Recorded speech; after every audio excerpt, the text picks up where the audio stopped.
So, yan guys. Kakain tayo netong alam niyo ba, ang tawag namin dito is suman.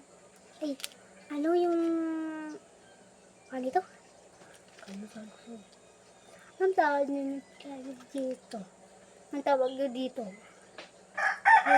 Kayo dito. Dito.